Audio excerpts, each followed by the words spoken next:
Olá, graça e paz. Essa é a 23ª semana da nossa jornada de leituras bíblicas. Estamos terminando nessa semana o livro de Juízes e também lendo de uma sentada só o livro de Ruth, que pertence ao mesmo contexto, à mesma época, mesmo contexto histórico e cultural do povo de Deus ali naquela época. Na semana passada lemos a vida dos 5 primeiros juízes e agora mais 7, perfazendo então 12 juízes, né? Dessa semana então, no capítulo 10, vamos ler a história de Tola, da tribo de Issacar, de Jair, de Gileade, de Manassés. Depois no capítulo 10 até o 12, a história um pouco mais detalhada de Jefté, também de Manassés, Gileade e Manassés. Lá no capítulo 12 também vai falar rapidinho de Ibzan, Elon de Zebulon e Abidom de Efraim. E por fim, do capítulo 13 ao 16, com mais detalhes, a vida de Sansão, da tribo de Dan. Por fim, há um trecho final lá, onde não se fala de juízes, mas pertence ao mesmo contexto, no qual cada um fazia o que achava melhor, né? Então temos lá a idolatria na tribo de Dan, capítulo 17 ao 18, e a guerra civil contra Benjamim, do 19 até o 21. E aí no último dia, né, na sexta-feira, nós vamos ler o livro de Ruth. O primeiro capítulo fala da sua origem, sendo moabita. Depois, no capítulo 2 e 3, fala do encontro dela com Boaz. E, por fim, seu casamento com o Boaz, no capítulo 4. Meus destaques nesta semana vão para Gideão, né, o maior dos juízes. Lemos a história dele na semana passada. Que apesar de ser um grande juiz, talvez um dos que mais se destacou nesse período, ele acabou induzindo o povo à idolatria ao fazer uma estola de ouro, né? A estola era uma peça da roupa do sacerdote. Nós não entendemos muito bem que peça era essa. Parecia talvez um tipo de colete, alguma coisa que se colocava por cima da túnica, né? E talvez desse o suporte para aquelas pedras, né, para aquelas 12 pedras do peitoral que representavam as 12 tribos, né? Talvez seja essa a ideia da estola aí. Mas ele manda fazer uma de ouro e acaba se tornando ali uma pedra de tropeço para o seu próprio povo lá no capítulo 8. Lemos isso na semana passada. E ainda teve Abimeleque, um péssimo filho, né? Talvez o seu castigo aí da parte de Deus foi isso, não ter uma descendência que servia ao Senhor, mas Abimeleque, seu filho, que foi um mau juiz também. O outro destaque é Jefté, dentro da leitura dessa semana, que, sendo um juiz também de certo destaque, fez um voto de tolo no capítulo 11, né? Ele acaba tendo que sacrificar a sua filha, algo que Deus nunca pediu, Deus nunca autorizou, mas ele faz um voto de tolo e acaba tendo que cumprir esse voto, por uma questão até de orgulho, né? E acaba então sacrificando a sua própria filha de uma maneira extremamente reprovável, né? E tanto é reprovável que ele é um dos juízes aí de menor tempo de mandato, né? Apenas 6 anos, e dentro do seu período aí é uma guerra civil, né? Há sérios problemas aí no seu mandato. E o terceiro destaque vai para Sansão, que tinha aquele voto de Nazireu, né, que a sua mãe fez, que incluía que ele não bebesse, que ele não se achegasse a mulheres, que ele não cortasse o cabelo, e ele faz tudo que não era para fazer, né, durante toda a sua vida. E a última parte lá do voto da sua mãe que estava de pé era o seu cabelo, né, que não é que a sua força estava no seu cabelo, mas o fato de que enquanto ele não cortasse o cabelo, Deus ainda estava sendo paciente em considerar o voto que a sua mãe havia feito a ele, né? Mas na hora que ele corta o cabelo, então nada mais lhe resta da consagração que sua mãe tinha colocado sobre a sua vida, e aí o Espírito Santo deixa, ou seja, quem o capacitava era o Espírito Santo, não tinha nada de mágica lá no cabelo dele, né? Para a gente ter aí um panorama mais completo ao chegarmos ao final do livro, vamos dar uma olhadinha aqui nessa imagem, né? Temos aqui um panorama de todos os juízes. Vou chegar aqui bem para o cantinho para poder ficar um pouquinho mais fácil de vocês verem, né? Então, temos aí um cronograma, né? Israel serve a Cusã-Ristaim, né? Por 8 anos, aí então vem paz com livramento sobre Otiniel durante 40, Israel serve a Moabe, que é o tempo de castigo, né? E durante 18 anos, aí vem a a paz com o livramento de Eude, com 80 anos de paz. Sangar livra Israel dos filisteus.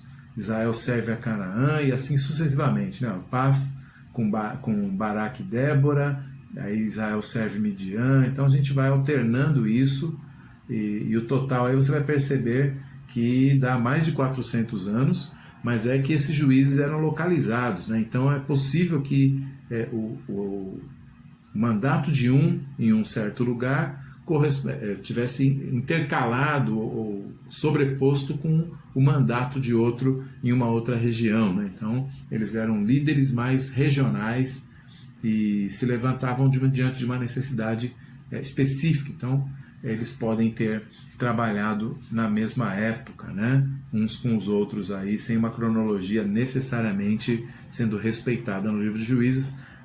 Os hebreus não eram muito interessados em uma cronologia exata, né? Eles estavam mais interessados em mostrar um progresso da ideia, do tema ali, conforme eles contavam as histórias do povo de Deus, tá bom? Então aí, de Otiniel até Sansão, 12 livramentos da parte do Senhor para o seu povo, seguidos de 12 rebeldias, né? De 12 vezes em que o povo, enfim, se desvia do Senhor. Bom, um quadro aí para a gente ter uma ideia mais visualizada, né, de como essa história se desenrola. Bom, e aí tem o epílogo, né, a parte final lá do livro, que é terrível, né? Tem lá a idolatria de Mica, um judeu lá que resolve, de Efraim, né, que resolve simplesmente virar um idólatra, e aí tem um levita ganancioso que se ajunta a ele para idolatrar. O pessoal da tribo de Dan comete uma traição lá e resolve atacar seu próprio, né, os seus irmãos israelitas ali e aumentar o seu território na base da traição. Depois tem um outro levita que tem uma concubina estuprada em Gibeá, quer dizer, dentro do povo de Deus uma nova Sodoma praticamente, essa que é a ideia ali.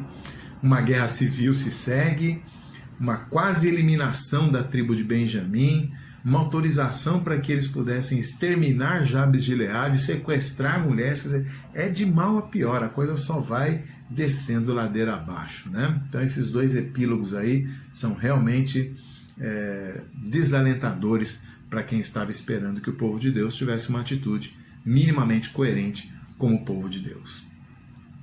E por fim, Ruth, né?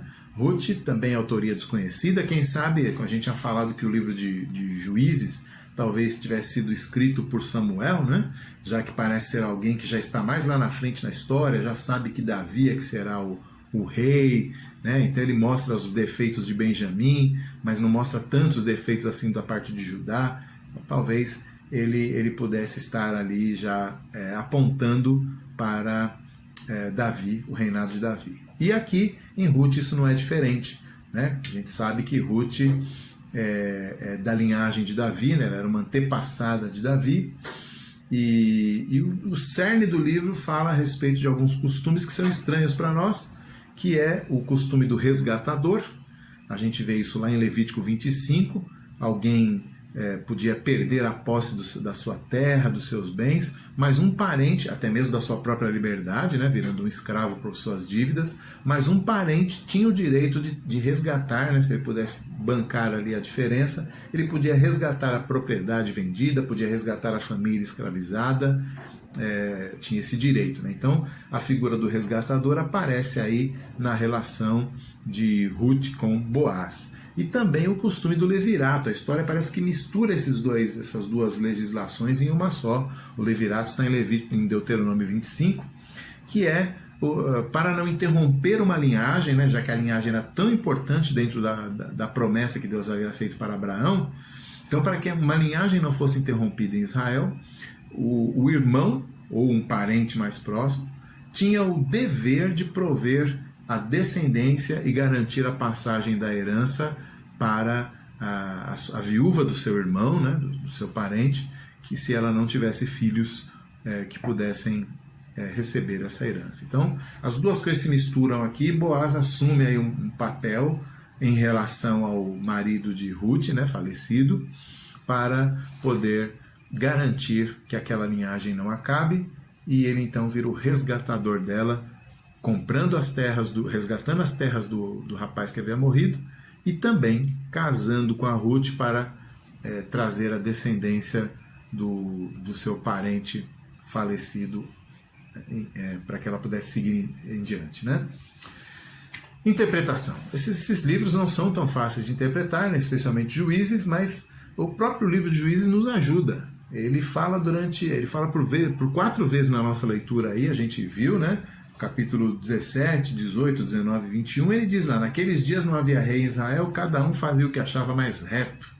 Essa é o grande mote, né? O lema, o slogan desse livro, né? Cada um fazia o que dava na telha, porque não havia rei.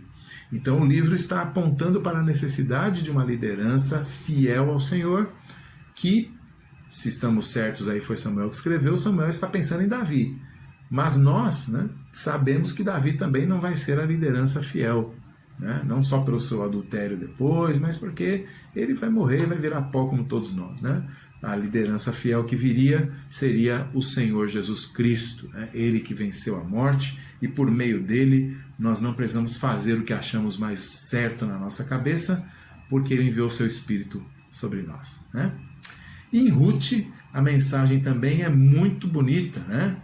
Porque ela é uma gentia, né? Ela é uma pagã, uma moabita, que pelo casamento é trazida...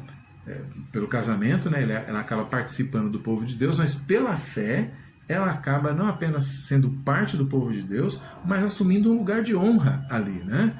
Ela não apenas no capítulo 4, no finalzinho, ela diz que ela será, por causa dela, né, o rei Davi viria à existência, né, como o seu descendente direto. Mas mais do que isso, lá em Mateus 1:5, na genealogia de Jesus, Mateus inclui Ruth. Então, ela não apenas faz parte do povo de Deus, mas ela tem um lugar de honra ali como uma antepassada do Rei dos Reis, Senhor dos Senhores, Salvador de pecadores, Jesus Cristo, né?